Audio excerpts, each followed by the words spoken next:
1986. The large Smurl family begins experiencing unexplained paranormal activity in their home, which gradually grows more dangerous. The famous paranormal investigators Ed and Lorraine Warren had retired by this point, but they make an exception for the Smurls. This is because the poltergeist activity began with the appearance of an antique mirror that had once almost killed the Warrens' own daughter.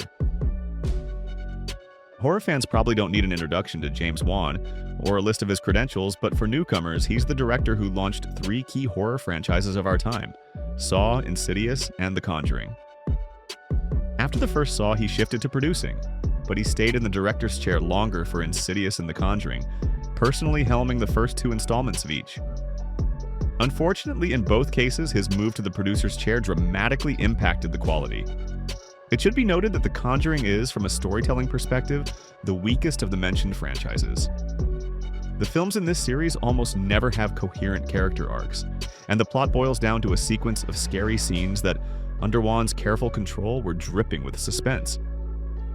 His talent for playing on the audience's nerves, agonizingly delaying the payoff with neither a jump scare nor an orchestral sting, was the foundation everything in The Conjuring was built on. His protege, Michael Chaves, who directed the 3rd film, seemed to carefully borrow his mentor's techniques, but the magic evaporated, revealing the primitive script. The box office for The Conjuring 3 was significantly lower than its predecessor.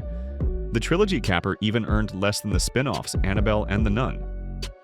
This was absolutely deserved, which makes it all the more surprising that with The Conjuring Last Rites, the pendulum has swung in the opposite direction.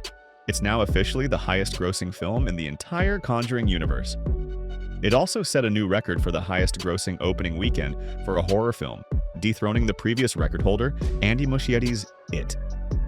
Is this deserved? Alas, absolutely not.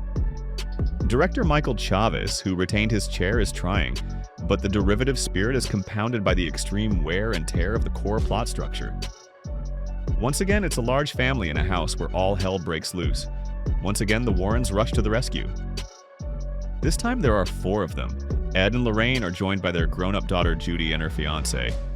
But this doesn't change anything fundamentally. The film still devolves into a series of genre set pieces, many of which we've ridden before. Of course, it can't be said that Last Rites has no redeeming qualities. Surprisingly, Vera Farmiga and Patrick Wilson aren't tired of their characters yet. And Wilson has a nice comedic dramatic storyline in this installment, where he bonds with his daughter's fiancé. Some horror scenes, like the sequence in a bridal shop's mirrored fitting room, are executed with genuine mastery. But this is extremely insufficient to explain the phenomenal box office success of the 4th installment by its artistic merits. It's not even remotely an event film for horror fans, unlike what Weapons or Together became this year. However you look at it, in this case, the box office was driven by marketing, which desperately promoted Last Rites as the scariest installment in the franchise. It's absolutely not. And by the fact that this is the final, supposedly concluding chapter of a series that, over its 13-year existence, has become firmly embedded in Western pop culture.